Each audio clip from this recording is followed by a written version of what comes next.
I'm John Seacott, executive editor of the Brewer Magazine. Welcome to another edition of the Brewer Magazine podcast. We are sponsored by Keg Logistics.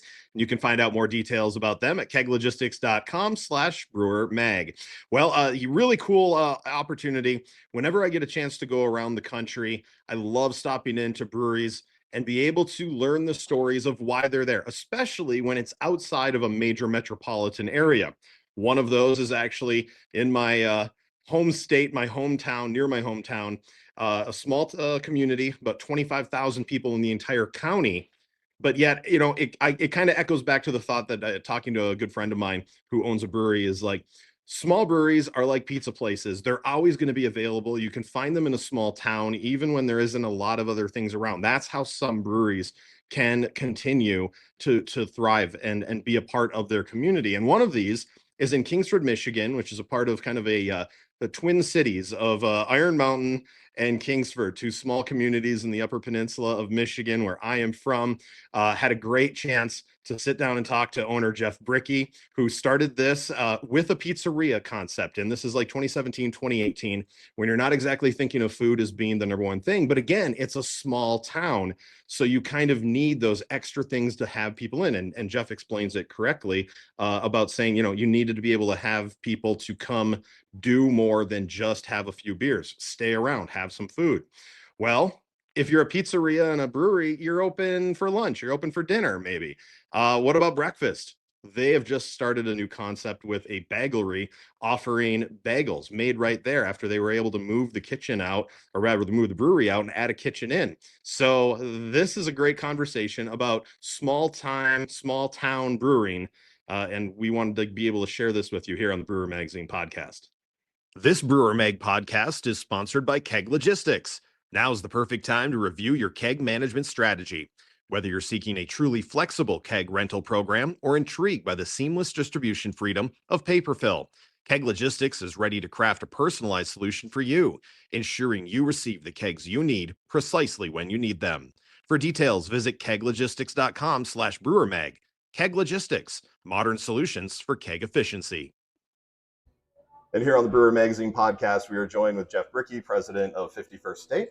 Thanks for being on the podcast.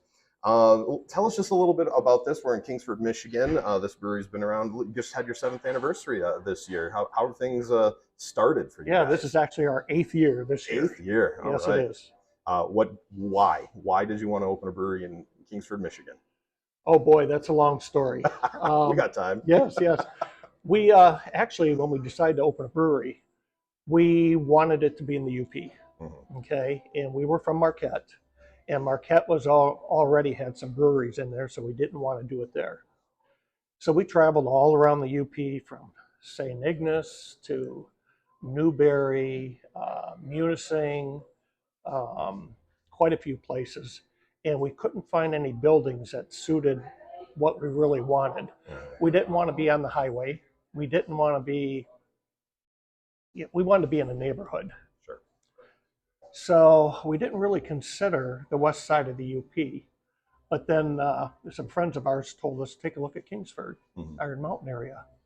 And we started looking around and we found this place here, right in the middle of a neighborhood, off the beaten path, because we wanted to be more for the community, people walking their dogs, riding their bikes, that sort of thing.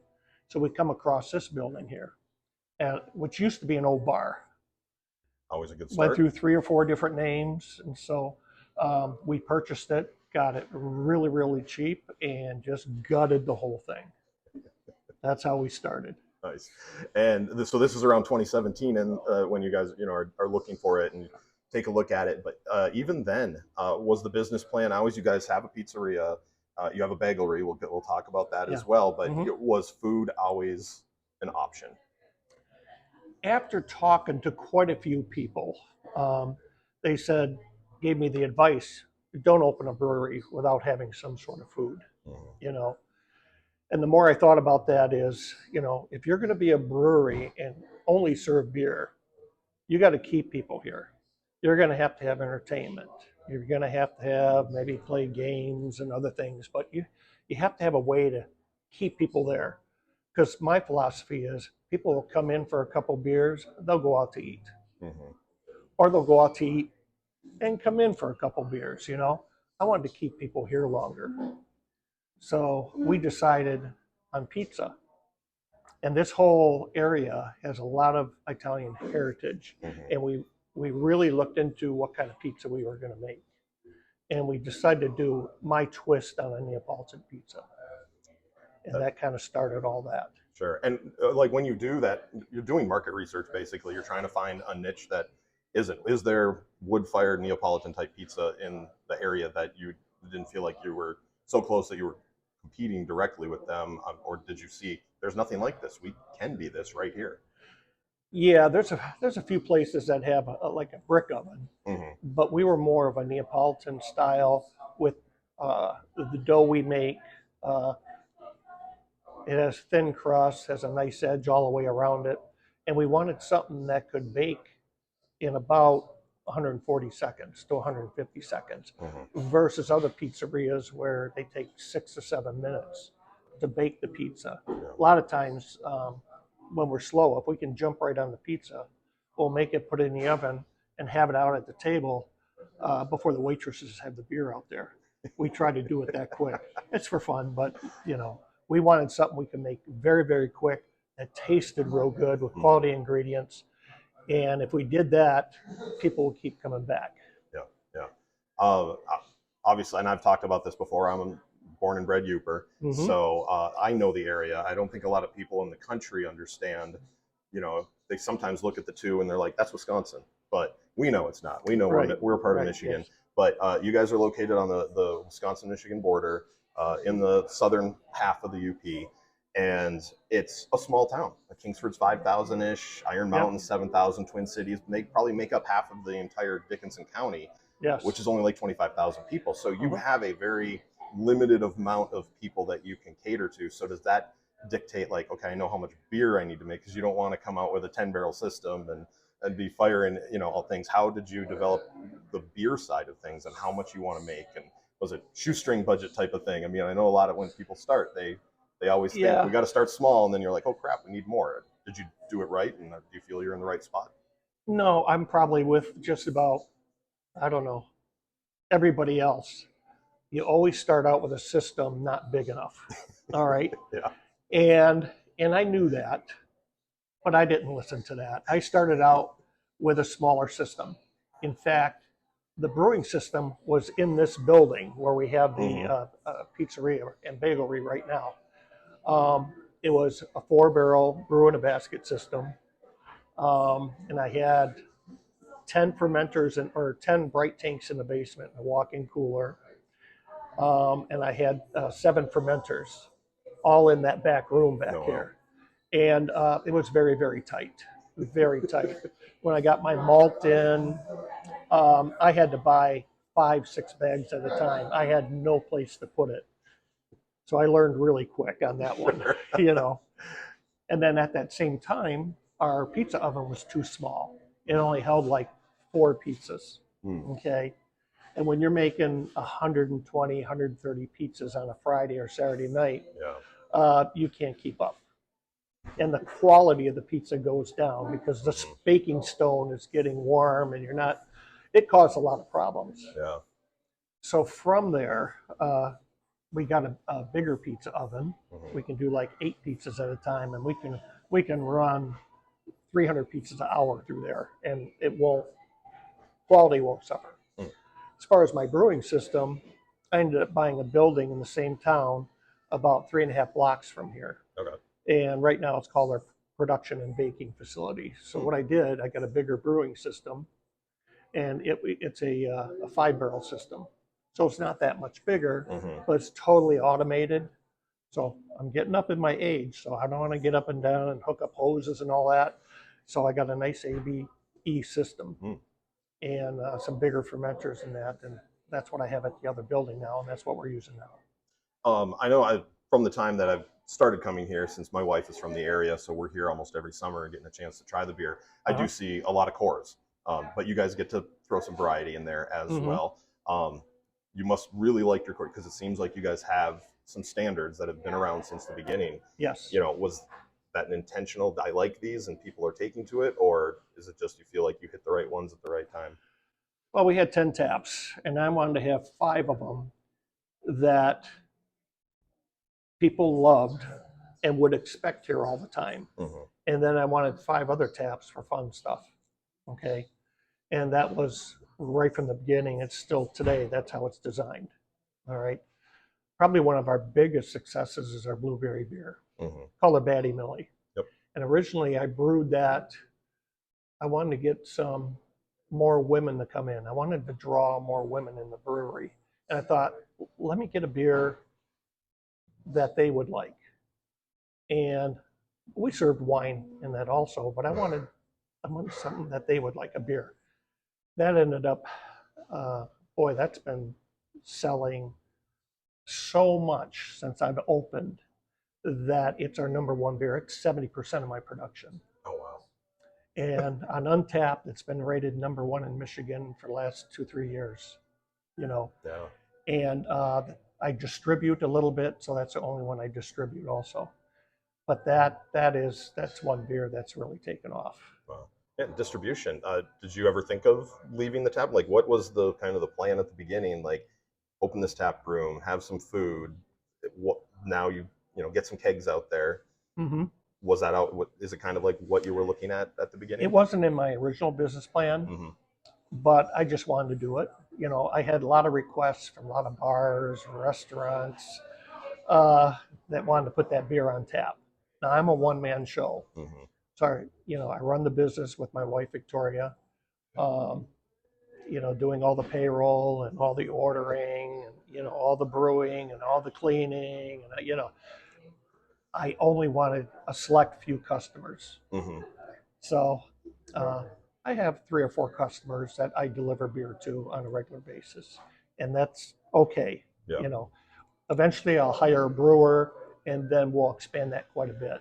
We Sure. bought a canning line that I'm rebuilding. We're going to do that in the near future too, after I hire a brewer. Awesome. So Awesome.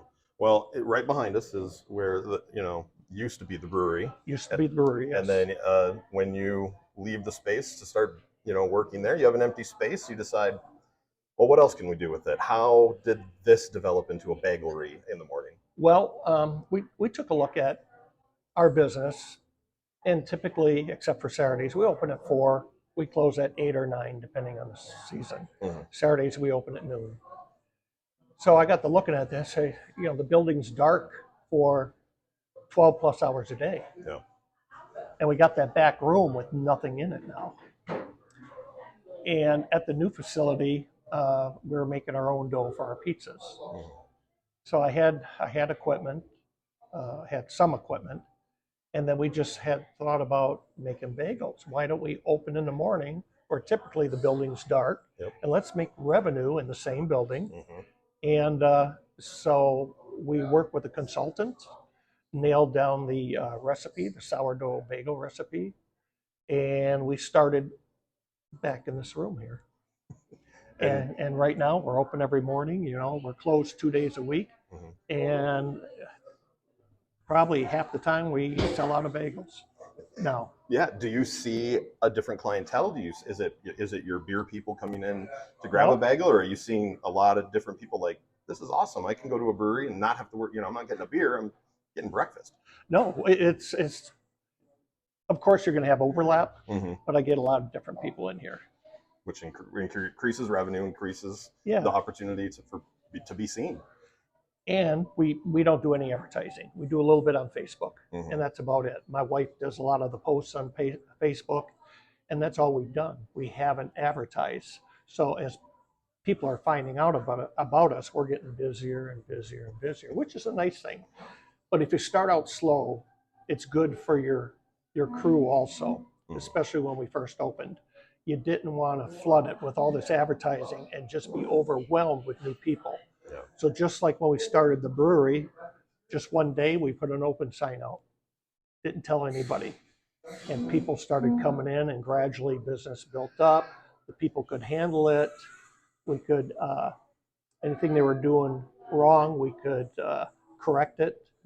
And then once it gets busy, everybody's trained. So that's how we did it. Sure. You know. And obviously the response, like you said, is building. Which is good. You didn't want to be over. I'm sure maybe even when you opened the brewery, you were probably overwhelmed, and Yeah. you learn from that. You're like, Yes, you do. Slower is sometimes better. Having a grand splash is great, but then that can end up hurting you in the end because people might, long lines or Yes. whatever it is. Like you said, the quality might have suffered because you guys were having to make so many pizzas. Mhm. So kind of learn a little bit. Yeah.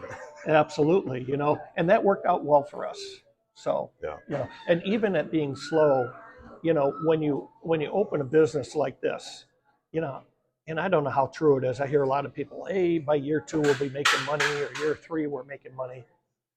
If you're not making money in the first month, you better make some changes. Yeah. Because that's the way it's been here from day one. I didn't. The plan was to make money day one. Sure. And not say we got to pay for this equipment, we'll absorb these costs and all that. No, you got to make money right away. Yeah. So, and I think that's why we've been so successful. Even with the pizza, since we opened, we've won the community award for best pizza every year since we've been open. That's awesome. Which I'm humbled by it because there's so many other good pizzerias around here, and a lot of like I said, Italian heritage, and a lot of people that have been going to the other pizzerias all their life when they were kids too. Mm-hmm. And to have them awards, it's real humbling. That's neat. Yeah. Involving yourself with the community, like you said, you guys aren't actually from here. You found an area to open. Yes. How have you tried to work ingraining yourself into the community and just become a local? Because small town, people know each other. When you kind of open a business, you're the new guy. How have this past 7-8 years been for you guys in ingraining yourself there? This Brewer Mag podcast is sponsored by Keg Logistics. Now's the perfect time to review your keg management strategy. Whether you're seeking a truly flexible keg rental program or intrigued by the seamless distribution freedom of paper fill, Keg Logistics is ready to craft a personalized solution for you, ensuring you receive the kegs you need precisely when you need them. For details, visit keglogistics.com/brewermag. Keg Logistics, modern solutions for keg efficiency. Well, like other places, we get a lot of letters for donations and getting involved with this and that. And typically, I don't answer any of them. Okay. I want people to come in here and talk to me face to face. Sure. So, DTN, Dickinson Trail Network, we're starting to work with them because now I know them, they come in here. Yeah. So we're starting to make donations to them. 4-H. I got a weakness in my heart for 4-H. So if 4-H comes in here, everybody's going to know about it, but I'll donate. Things like the Veterans Tribute Ride and for the, the scuba divers for the county. So there's a lot of things we play around in. That's awesome. That's some of the toughest things is to understand that you're a business, you're a for-profit business, and sometimes people see beer as this like opportunity, like, oh, you're going to get exposure for this. It's the same as any artist, just come and do this, and you'll get seen. We're here to get paid. Yes, absolutely. So you kind of mentioned some of the partnerships that you guys have going on, but what else is on the horizon? You talked a little bit about canning. Let's just talk about the canning market itself. Was it easy to find equipment nowadays? Keweenaw Brewing had a canning line that they've been using for years. Okay. And they actually gave me the canning line. They wanted to give it to a small brewery, and it's about 20 years old. Yeah. And I said, I'll take it, So right now I have it, and I'm rebuilding it to its former glory. So I'm working with the company that actually made the machines. I'm replacing all the bimbas, the electrical switches, and all the different things. And we're going to take that canning line, and we're just going to can small amounts for the local grocery stores, a little bit in Aurora, Wisconsin, just doing it locally. And then we'll just let that lie and do it locally for 2 or 3 years, just see what it is. Yeah. Just play around with it, see how sales are. Sure. And you mentioned that because we kind of talked about you guys, right? I mean, literally on the line. Like you can see across the Menominee River, Niagara and Aurora and Yes. Florence, and that is a completely different trail of paperwork to have to do. Like, you know, Actually, it was easy. It is okay. In That's what, order to get sometimes it licensed can in the be. state of Wisconsin is Wait, really Wisconsin's easy to get beer into? easy. Easy. It's Michigan. You have to jump through hoops. Yeah. Michigan, it's a long, drawn-out process to eventually get your brewer's license or winery license and so forth. So, Yeah. but Wisconsin was easy. That's great. If I remember right, it's one piece of paper. That's not, I know, like we have, you know, I'm in the Toledo area and we have a couple breweries that are just into Michigan. Yeah. And going from Michigan to Ohio, like you know, they have to have a distributor. So it's like, okay, well, do you want to actually put forth the time and effort and money when you're not even distributing in your own state, but now all of a sudden Right. you have to have a distributor just to go 15 minutes away. So glad that that's an easy part for you. That was guys. easy, yes. Anything else? Have you, you know, what kind of said you like having your cores, but you know, how's that lineup change in the 5 taps that you're always? Is it seasonal? Is it new things popping off your head? Yeah, there's seasonal things I do all the time, and there's also new things. I struggled a little bit when I got the 5-barrel system because I can't do as small a batches, Mm-hmm. you know. And so I just partnered with ABE, and I have it's a brew in a basket system, but it's 2.5 to 3-barrel system. So I can do 2 barrels to 3 barrels. So I just got that in order to make smaller batches. All right. Yeah. If I do a 5-barrel batch of, I don't know, black IPA, it's going to be on for a year, you know, because not a lot of people will be drawn to a black IPA, let's say. Mm-hmm. So them will all be 2-barrel batches, which I'll go through no problem here. Mm-hmm. And by doing that, I can start getting a lot of these different types of beers on there I have fun with, Sure. whether it be a salted caramel porter or a, you know, it could be an IPA or anything like that. I can start playing with different things, the smaller batches.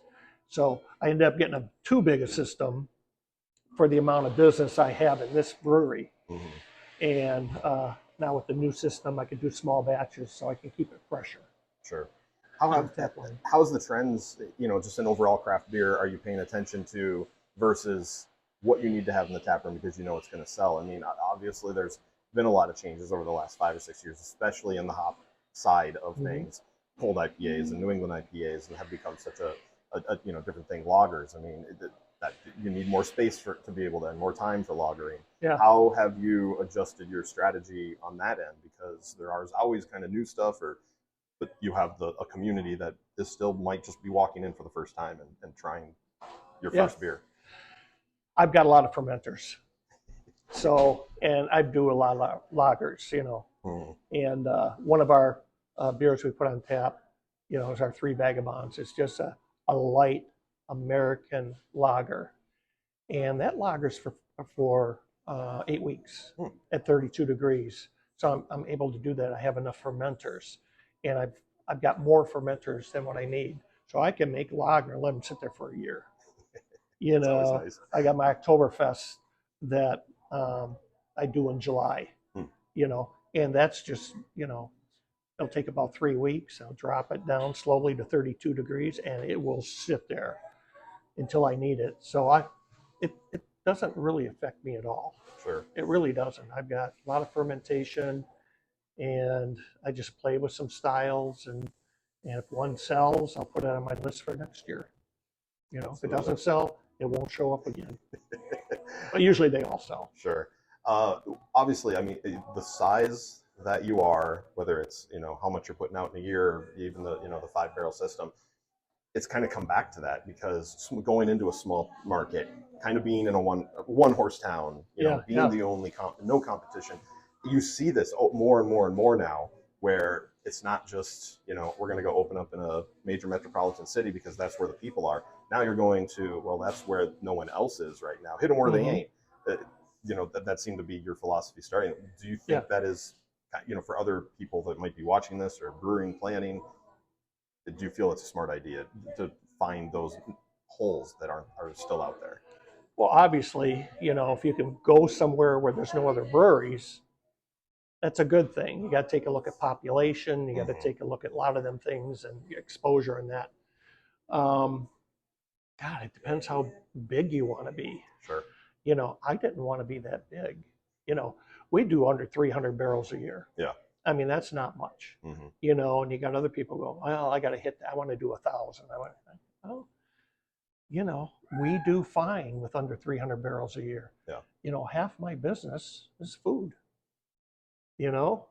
So I'm good with that. We're a brewery. We serve food. We don't have very many tables in here. I can hold 51 people full in here. And in the summertime, I can hold another 50 people outside. That's it. We got 9 tables in here. That's all we have. So a brewery they want to keep you here drinking beer. We want to turn tables because we also serve food. So you got to keep that in mind. Yeah. We're not a place where you're going to sit down and play dominoes or play any games and stuff. We have no room for entertainment.